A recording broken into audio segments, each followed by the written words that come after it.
Majesté, Monseigneur, Mesdames et Messieurs les chefs d'État et de gouvernement, Madame la secrétaire générale, chère Louise, Mesdames et Messieurs les ministres, Mesdames et Messieurs les chefs de délégation, Mesdames et Messieurs les parlementaires, Mesdames et Messieurs les ambassadeurs, Monsieur le Préfet, Monsieur le maire, Mesdames et Messieurs en vos grades et qualités, le protocole me place ici à ce pupitre pour vous accueillir et vous souhaiter une bienvenue chaleureuse. Et c'est pour moi un honneur.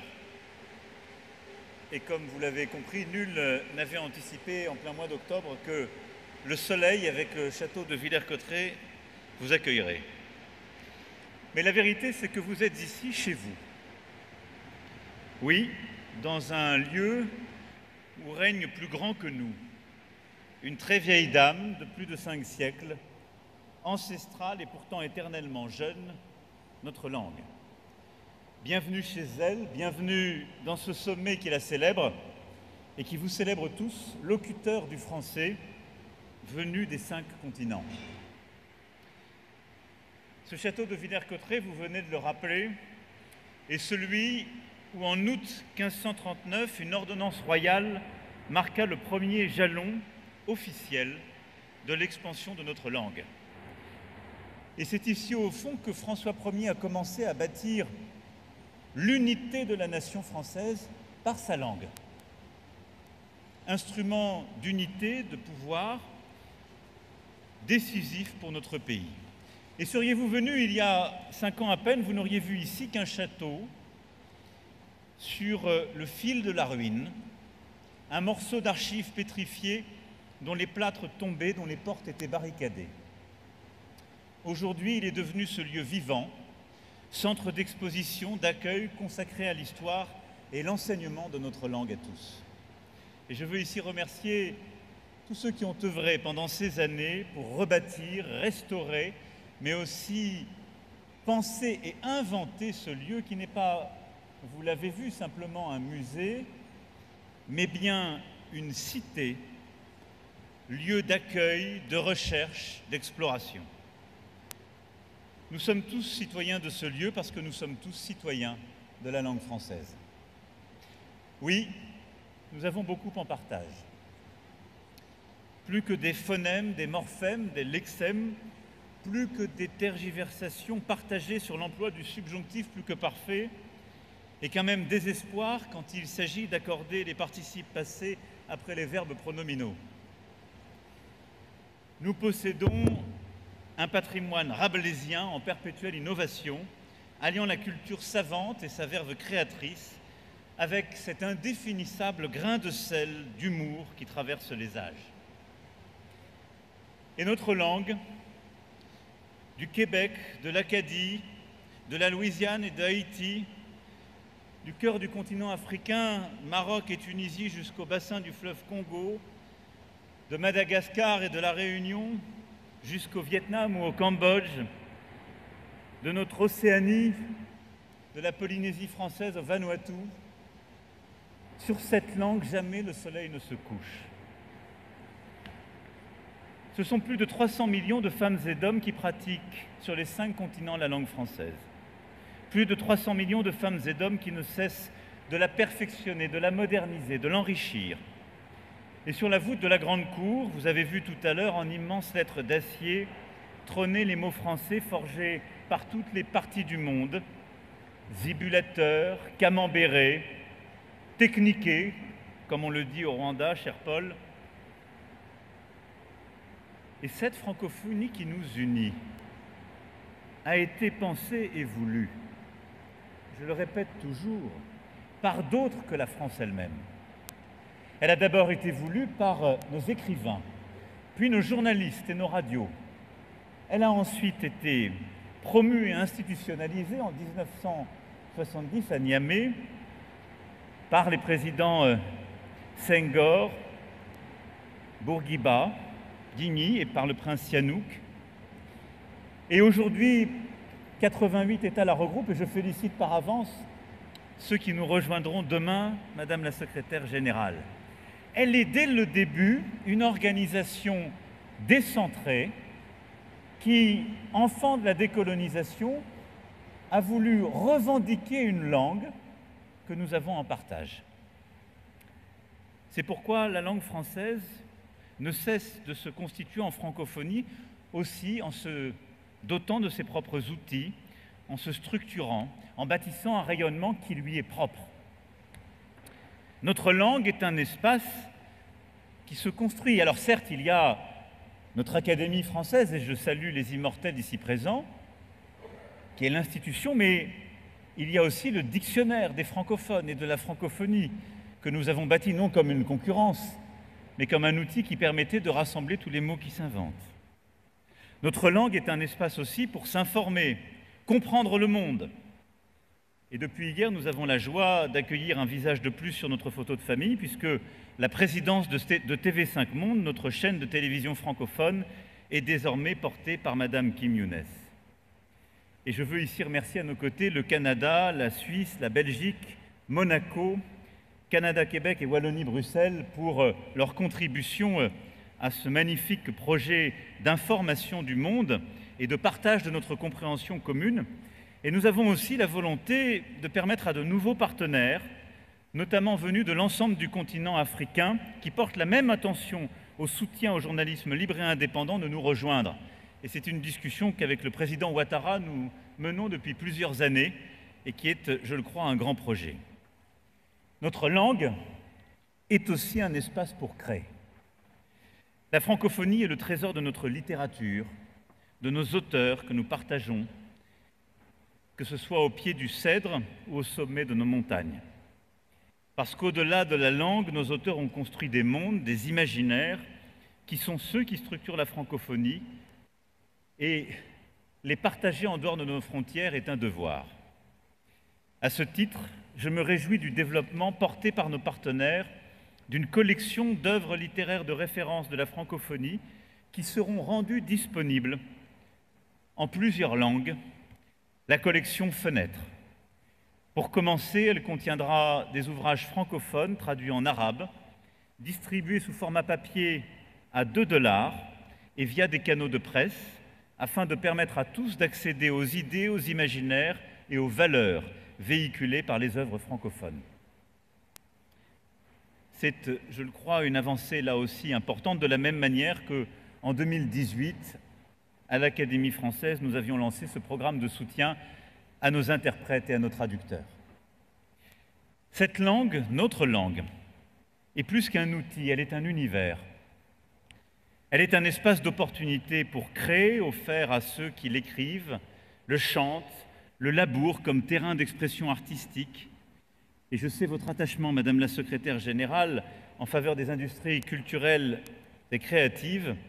Et nous aurons l'occasion tout au long de la journée, tout à l'heure Guillaume Gallienne nous lira des textes magnifiques, et la Comédie Française sera là, à Villers-Cotterêts, pour nous faire partager ces textes. Et nous aurons tout au long de la journée des artistes francophones qui seront avec nous pour porter cette créativité.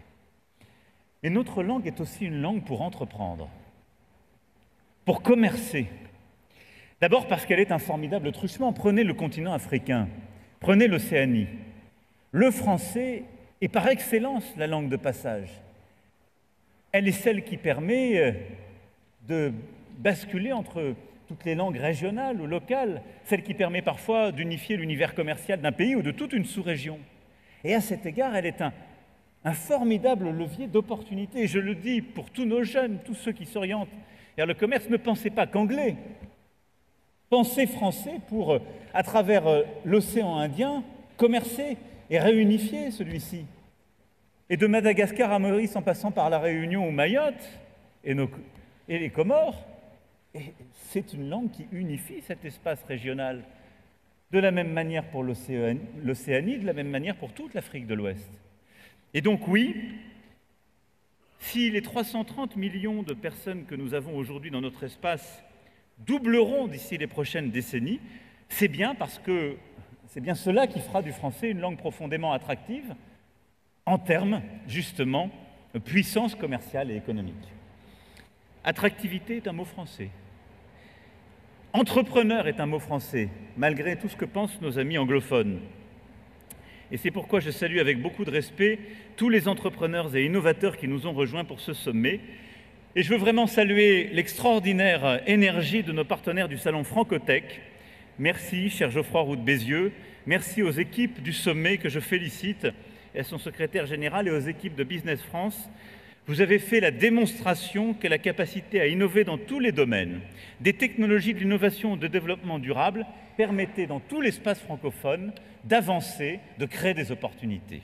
Bravo à vous. Oui, innovation est un mot français, invention aussi.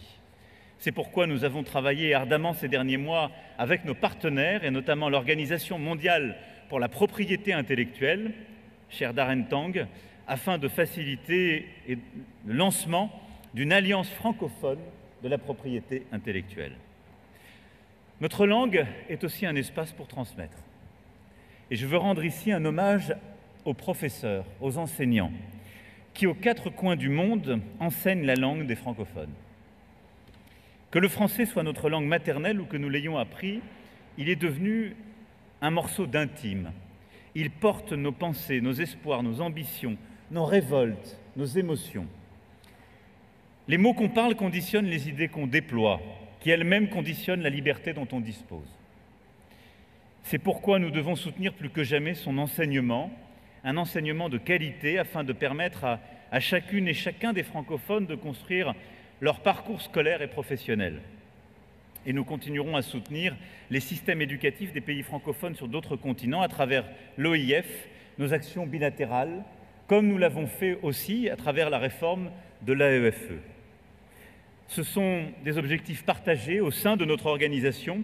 Je pense bien sûr aux actions des centres régionaux d'éducation et de formation, avec lesquels, à titre national, notre réseau culturel coopère. Je pense aux actions de TV5 Monde, de l'Agence universitaire de la francophonie, de l'Université Saint-Gor, dans la belle ville d'Alexandrie. Et permettez-moi à cet égard de m'adresser à la délégation de l'Égypte pour saluer le soutien de vos autorités à l'installation prochaine de l'Université Saint-Gor dans ce tout nouveau campus de Borg El Arab. Mais aussi ici même, dans cette cité internationale de la langue française, à Villers-Cotterêts, vous n'aurez pas simplement un formidable lieu de patrimoine que nous avons rénové, vous n'aurez pas simplement un formidable lieu de culture, de création permanente, et j'en félicite les équipes, cher Paul, et tous les artistes qui, à longueur d'année, animent ce lieu. Vous aurez des résidences d'artistes, des lieux de formation, et nous allons créer, à l'occasion de ce sommet, le Collège international de Villers-Cotterêts.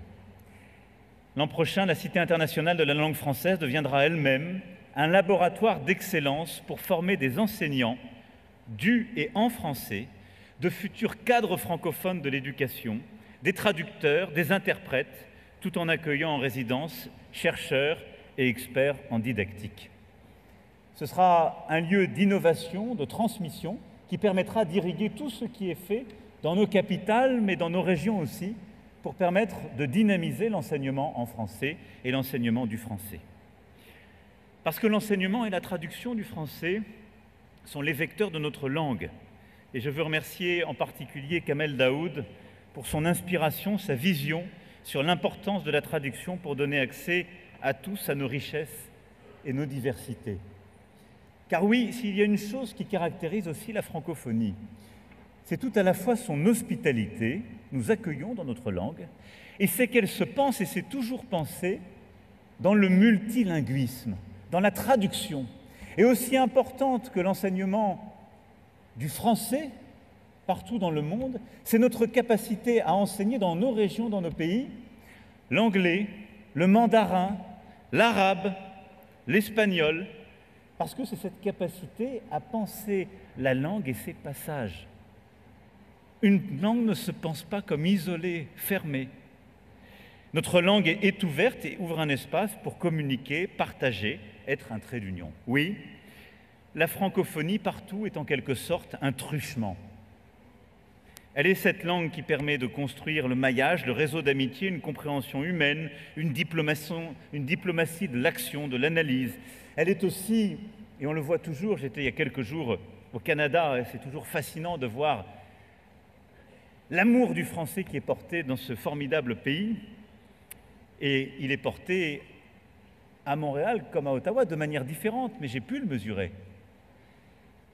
Parce que c'est une langue de résistance, de combat, parfois de contrebande, toujours d'invention et de réinvention. Oui, c'est pourquoi la francophonie est cette confrérie sans exclusivité qui n'aspire qu'à partager ses valeurs. Elle est cette utopie qui ouvre son lieu aujourd'hui parmi nous. Elle est ce grand courant d'air à travers le monde qui est constamment en métissage, en créolisation, en réinvention. Et elle est ce formidable lieu qui permet à des écrivains comme François Cheng, qui ont appris notre langue à 20 ans passés, de devenir le doyen de notre académie, qui permet à un jeune Libanais d'écrire dans notre langue et de devenir, comme M. Amin Mahalouf, le secrétaire perpétuel de notre académie, qui permet à un jeune Russe comme Andrei Makin de découvrir la langue française en pleine Sibérie et de lui consacrer sa vie, et qui permet à un jeune écrivain haïtien de devenir l'un des auteurs préférés des Canadiens et d'être adopté par l'Académie française pour y devenir immortel comme Dany Laferrière, qui permet à Karim Katan, né à Jérusalem, d'écrire en français son premier roman, dont l'intrigue est tout à la fois palestinienne et proustienne, qui permet à Liliana Lazar, roumaine, née en Moldavie, de démêler les mystères et les affres poétiques d'un pays en employant la langue française, qui n'est pas la langue de ses personnages, mais auquel rien de ce qui est humain n'est étranger. Signe, s'il en fallait encore, que le français est ce pont entre les siècles, les peuples et les individus. Oui, la francophonie est ce qui nous permet, ce faisant, de bâtir un universel partagé et réinventé, un universel décentré, pluriel, respectueux, basé sur la reconnaissance des cultures et des peuples, celui même que décrit admirablement Souleymane Bachir Diagne dans son dernier livre. C'est aussi pourquoi, j'en suis convaincu, la francophonie est un espace d'influence diplomatique qui nous permet d'embrasser les enjeux du siècle. C'est ensemble, en francophone, que nous devons essayer d'appréhender les transformations technologiques.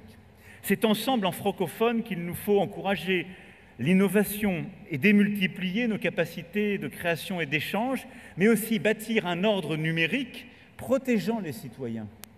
C'est ensemble, en francophone, que nous devons mieux lutter contre la désinformation, la propagation de la haine en ligne, lutter contre les discours de haine, les discours racistes, les discours antisémites.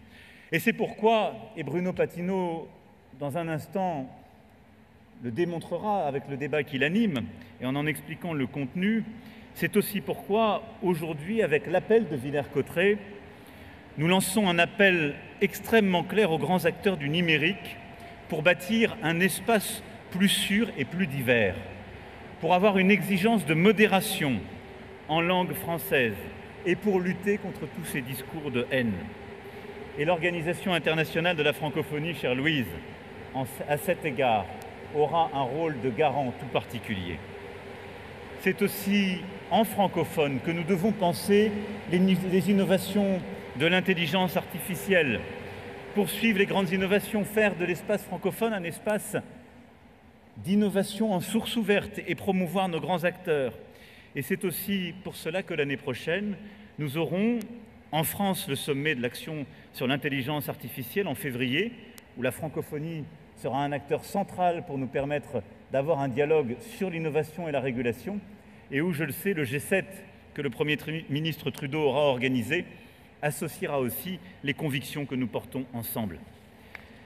Je crois profondément que la francophonie, oui, est un lieu où nous pouvons ensemble porter une diplomatie qui défend la souveraineté, l'intégrité territoriale partout à travers la planète, qui porte le même discours aux côtés de l'Ukraine, agressée aujourd'hui, menacée dans ses frontières et dans son intégrité territoriale par la guerre d'agression russe, mais qui défend une vision où il n'y a pas place au double standard, où toutes les vies se valent pour tous les conflits à travers le monde. Et nous tous croyons à la liberté des peuples à disposer d'eux-mêmes. Sommes convaincus qu'il ne pourra y avoir de paix au Proche-Orient sans solution à deux États. Nous tous, nous tenons aux côtés de nos frères arméniens pour le respect de leur souveraineté, de leur intégrité territoriale. Nous tous, nous tenons aux côtés du peuple ami libanais, aujourd'hui bousculé dans sa souveraineté et sa paix. Nous tous, nous tenons aux côtés aussi de la souveraineté de tous les peuples et de tous les États du Pacifique, qui doit être une région apaisée et où nulle puissance ne saurait remettre en cause cette paix par des provocations territoriales ou quelques reprises d'essais que ce soit. Nous portons en nous ces valeurs humanistes qui nous appellent aux côtés de tous nos frères dans l'espace francophone et ailleurs, aux besoins d'assistance, et demandons instamment à ce que l'espace humanitaire et la population civile soient protégés partout et tout le temps. Vous l'avez compris, l'agenda que porte la francophonie est un agenda de paix, de développement durable, comme nous l'avons encore montré en votant ensemble le 22 septembre dernier pour l'adoption du pacte de l'avenir. Et je félicite en particulier la RDC dont l'intervention a été décisive pour nous permettre d'aller de l'avant. La francophonie est cette cité solidaire de 330 millions d'âmes que nous pouvons être fiers d'habiter. Une cité qui possède la langue française pour fondation et le monde pour horizon, et qui, avec Aimé Césaire, désire un universel qui soit riche de tous les particuliers. C'est pourquoi je suis très fier et très heureux de vous accueillir aux côtés de tous les élus du territoire dans cette ville de Villers-Cotterêts, ville de l'ordonnance royale de François Ier, ville qui a vu naître aussi Alexandre Dumas, ville qui est la vôtre par cette cité internationale, pour ce beau 19e sommet de la francophonie, en vous remerciant tous et toutes pour votre présence et pour votre engagement. Longue vie à la langue française, à l'œuvre commune que porte haut l'Organisation internationale de la francophonie. Longue vie à tous et à nous. Je vous remercie.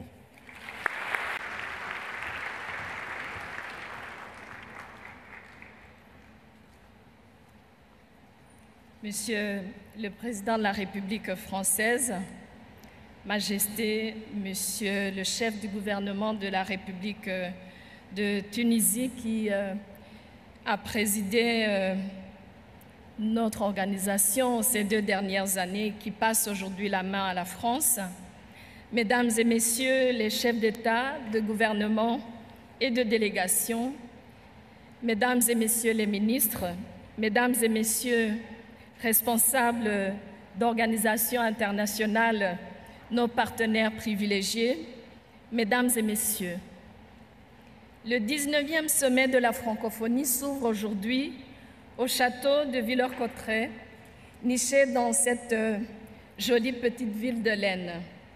Ce château, hébergeant dans ses murs la très prometteuse Cité internationale de la langue française, se part aujourd'hui aux couleurs de la francophonie et rappelle en quelque sorte le chemin parcouru par notre propre organisation. En affichant son internationalisation, la Cité adhère à l'itinéraire nomade de la langue française, décentrée, voyageuse, qui transcende les frontières et s'enrichit des pluralités de l'espace francophone. Monsieur le Président, vous avez si élégamment parlé de notre langue mondiale, universelle. Je vous remercie. C'est cet écrin pensé et voulu par le Président de la République française et rénové au service de notre langue commune que vous rehaussez par votre présence, Mesdames et Messieurs, et je vous remercie. L'enceinte historique, dotée des outils numériques du XXIe siècle qui nous accueille, symbolise notre volonté d'ouverture de la langue française sur le reste du monde, sur la technologie et sur la jeunesse, d'où le thème retenu dans commun accord entre le président Macron et moi-même, créer, innover et entreprendre en français. Permettez-moi ici de remercier très sincèrement le président Macron qui nous accueille pour ce grand rendez-vous et de lui dire toute ma gratitude pour son indéfectible soutien à la transformation de notre organisation, à la partie institutionnelle de la francophonie. La France, c'est aussi notre pays hôte et je remercie tous les Français pour l'hospitalité et l'accueil que vous réservez à l'Organisation internationale de la francophonie. Mesdames et messieurs les chefs d'État et de gouvernement, vous m'avez donné mandat au sommet de Djerba de poursuivre les efforts entamés dès ma prise de fonction en 2019 pour moderniser l'Organisation internationale de la francophonie et accroître son impact auprès des populations francophones. C'est avec conviction et détermination qu'accompagné de mes équipes, j'ai mené ce chantier en consolidant la maturité de notre organisation. L'OIF de 2024 s'est aligné aux standards internationaux en matière de fonctionnement et se pose comme un acteur diplomatique, politique et de coopération très engagé sur les enjeux globaux. Nous sommes présents à travers nos représentations dans 13 capitales du monde francophone. Et puisque les idées reçues, souvent tenaces, finissent par faire presque vérité, je veux le dire ici clairement. Non, la francophonie n'est pas un repli sur soi contre l'anglais. Je fais un clin d'œil à mon amie Patricia Scotland, qui est la secrétaire générale du Commonwealth, qui est juste ici devant moi. C'est tout le contraire.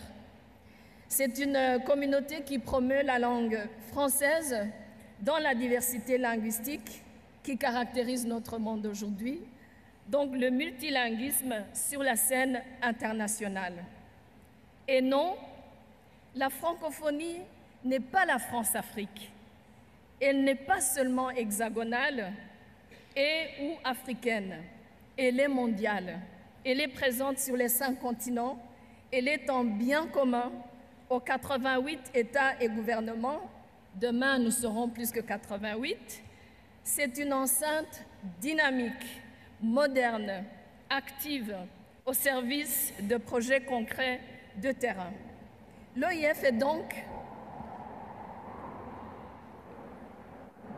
après 54 ans d'existence, une organisation multilatérale, intergouvernementale, qui a su s'adapter à son temps, consulter, écouter attentivement la jeunesse et les femmes, les 2 cibles principales de nos activités.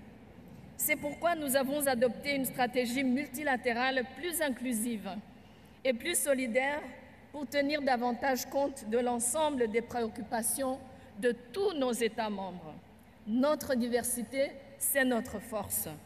Nous avons soutenu les États insulaires et désertiques dans les domaines environnementaux et porté un plaidoyer pour un accès optimal et équitable à la finance climat pour les acteurs francophones. Nous sommes intervenus pour que le pacte numérique mondial, qui vient d'être adopté à l'Assemblée générale des Nations unies, retienne la diversité culturelle et linguistique parmi les principes transversaux devant gouverner l'espace numérique. Nous nous sommes également assurés de sa traduction en français. Je remercie sincèrement mon ami et frère, le représentant spécial du secrétaire général des Nations unies, l'ambassadeur Amandeep Singh, qui est ici quelque part dans la salle, pour nos premiers échanges en 2019 et pour le chemin que nous avons fait ensemble à Genève, à New York et aujourd'hui à Paris. Nous avons sensibilisé aux dangers des désordres de l'information en renforçant les capacités des médias en matière de lutte contre la désinformation. C'est ce que nous faisons aujourd'hui en Moldavie, par exemple, où nous serons bientôt pour une mission d'observation électorale. Avec l'Union africaine, cher ami Moussa Faki, président de la Commission de l'Union africaine, qui est aussi ici devant moi, j'ai concrétisé une coopération d'envergure pour le renforcement de compétences en français des diplomates et des cadres à Addis Abeba, ainsi qu'au service de la traduction et de l'interprétation dans quelques organisations régionales et internationales. Mesdames et messieurs, dans l'esprit d'innovation et d'agilité qui caractérise notre organisation aujourd'hui, nous avons adopté un mécanisme de suivi et d'évaluation de la situation des États et gouvernements faisant l'objet de sanctions de la francophonie. Nous en avons 3 aujourd'hui suspendus, malheureusement, qui ne sont pas avec nous. Nous aimerions que ces 3 pays reviennent dans la famille francophone.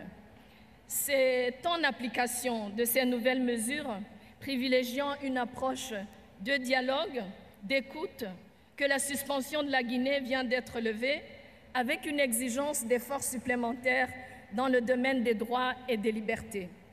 Nous avons aussi accompagné plusieurs de nos pays en crise qui en ont manifesté l'intérêt. Ainsi, nous soutenons Haïti pour le retour à la légalité constitutionnelle par un dialogue politique inter-haïtien.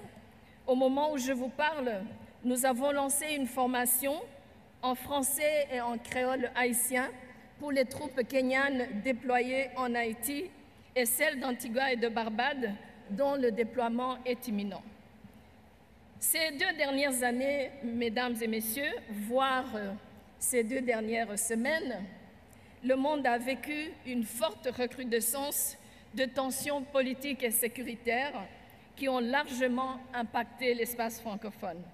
Je suis consciente que dans ce contexte et malgré nos efforts inlassables, les résultats de notre action politique restent modestes, limités qu'ils sont par vos politiques nationales, les politiques nationales de nos États membres. En revanche, nos actions sur le terrain et dans la proximité voient leur impact augmenter. L'OIF aujourd'hui, c'est 20 projets recentrés déployés entre le siège ici à Paris et nos 13 représentations extérieures, ainsi que nos 2 instituts pour le développement durable à Québec et pour l'éducation à Dakar. La déclaration sur la langue française dans la diversité linguistique de la francophonie que vous avez adoptée à Djerba, mesdames et messieurs, en 2022, a permis aujourd'hui à 8 pays volontaires entre Djerba et Paris. 8 pays se sont portés volontaires sur les 5 continents afin d'être évalués pour utiliser davantage la langue française. Le projet de mobilité des enseignants reste un vaste chantier à exploiter et qui dépend largement de votre engagement. Déployé aujourd'hui aux Seychelles, au Ghana et au Rwanda, son impact est tangible dans les 3 pays où plus de 90% des enseignants formés signalent une amélioration de leurs compétences. Mesdames et messieurs, l'enseignement de la langue française est une demande de plusieurs États. L'OIF aujourd'hui, c'est le passage à l'échelle du programme École et langue nationale, ELAN, qui favorise l'enseignement bilingue et plurilingue. Étendu à 12 pays, il compte à ce jour près de 500 écoles bilingues et a formé plus de 2500 enseignants, dont 65% de femmes, au service de 24 000 élèves, dont 54% des filles.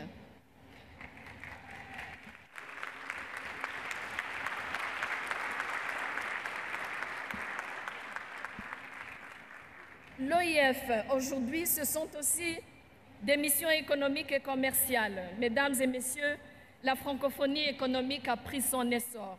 Et je tiens à remercier l'Alliance des patronats francophones et la Fédération francophone des affaires, chers amis Steve Gentilly et Roux de Bézieux.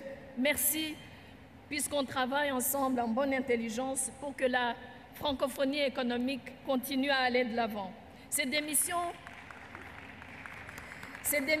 qui sont menées avec succès, qui permettent des rencontres d'affaires, des concrétisations de contrats et de nouveaux partenariats francophones fructueux.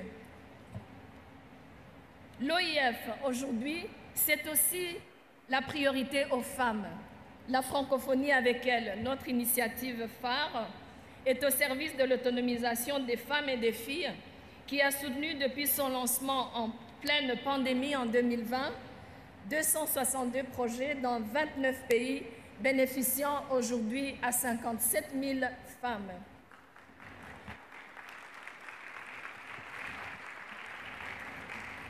Ainsi, en République démocratique du Congo, notre grand pays francophone, ce sont 15 projets qui ont été soutenus, dont celui qui a permis à 1200 femmes et filles de se structurer en 41 groupements agricoles ayant accès au crédit des caisses d'épargne et permettant d'augmenter les stocks alimentaires dans leurs ménages. Au Liban, le Fonds a soutenu 15 associations, dont l'une a formé les femmes à la confection et à la vente de produits issus de la valorisation de déchets. Notre cœur aujourd'hui est avec le Liban. Ces quelques exemples, mesdames et messieurs, illustrent concrètement nos actions au service des populations francophones en réponse à leurs attentes. Notre trajectoire pour les années à venir est parsemée de perspectives prometteuses et d'ambitions légitimes en matière d'éducation, de soutien aux industries culturelles et au tourisme durable, de formation au numérique. Aussi, nous poursuivons la réflexion sur l'utilisation de l'intelligence artificielle au service de la traduction et de l'interprétation. Nous comptons accorder notre soutien à la promotion des systèmes d'intelligence artificielle qui favorisent la diversité linguistique et culturelle en tenant compte du français et du multilinguisme dans leurs données. Mesdames et messieurs, les indicateurs de la francophonie sont au vert. Ils font état d'une coopération et d'une complémentarité accrue de nos institutions et opérateurs de la Charte, nos parlementaires, nos maires, nos universitaires et notre vibrante société civile. Ils font état, le président l'a signalé tout à l'heure, dans tout nouveau campus de l'université francophone, l'université Senghor, à Alexandrie en Égypte, qui sera inauguré bientôt, dans quelques mois, et qui doublera sa capacité d'accueil. Je tiens à remercier sincèrement le président de la République arabe d'Égypte, son Excellence M. Abdel Fattah al-Sisi, pour son appui inconditionnel à ce projet et pour avoir tenu parole. Merci l'Égypte. Ils font état de candidatures francophones, mesdames et messieurs, des francophones brillants, comme le djiboutien, le malgache et le mauricien à la présidence de la Commission de l'Union africaine en février 2025 et celle des candidats égyptiens et gabonais au poste de directeur général de l'UNESCO pour le prochain mandat. Mesdames et messieurs, je vous invite à poursuivre votre soutien à l'excellence francophone au service de son influence et au rayonnement de notre belle langue. Ils font état de plusieurs demandes d'adhésion et de modification de statut à l'OIF, sur lesquelles vous serez amenés à vous prononcer demain. Ils font état de notre volonté commune de soutenir la circulation des acteurs économiques et culturels. Pour ma part, je continuerai de porter la voix de ces acteurs, créateurs d'opportunités et d'emplois. Faisons ce chemin ensemble. Ils font état de notre présence sur la scène sportive aussi, Monsieur le Président.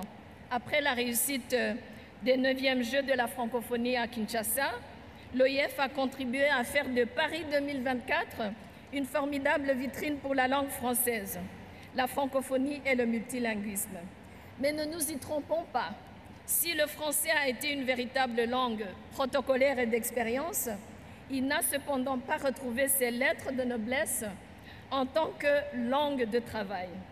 Avec la même force olympique, nous sommes engagés pour les Jeux de Dakar, les Jeux de la jeunesse de Dakar en 2026 et pour les 10e Jeux de la francophonie à Erevan en Arménie en 2027.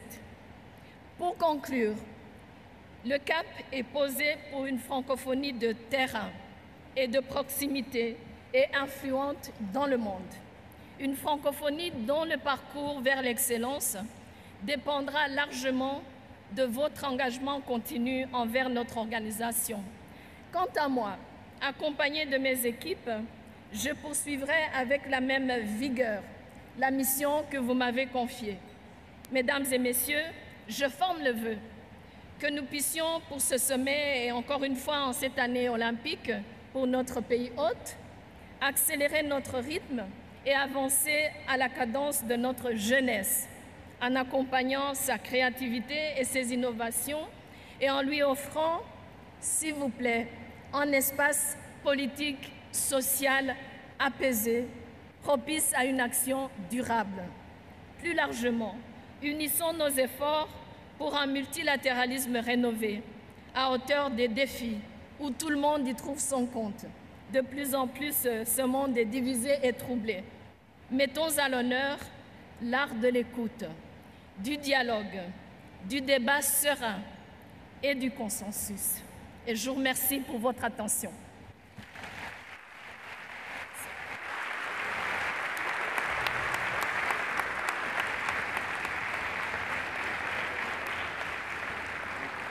Merci à vous, Madame la Secrétaire Générale. Monsieur le Président de la République, je crois qu'il y a une cérémonie de passation qui devrait avoir lieu dans les prochaines secondes avec les ministres.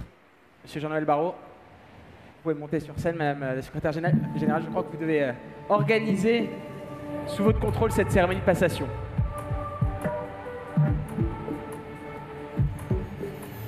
Merci à vous, Jean-Noël Barrot. Merci à vous, Mohamed Ali Nafti.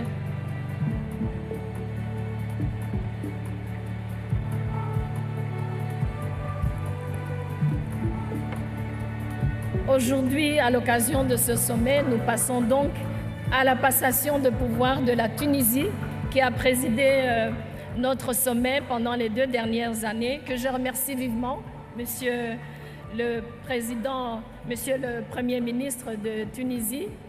Et nous passons donc le flambeau à la France pour les 2 prochaines années jusqu'en 2026. Nous avons le ministre de l'Europe et des Affaires étrangères de la France et le ministre des Affaires étrangères et des Tunisiens de l'étranger qui vont donc aujourd'hui s'échanger les pouvoirs et guider notre organisation pour les 2 prochaines années.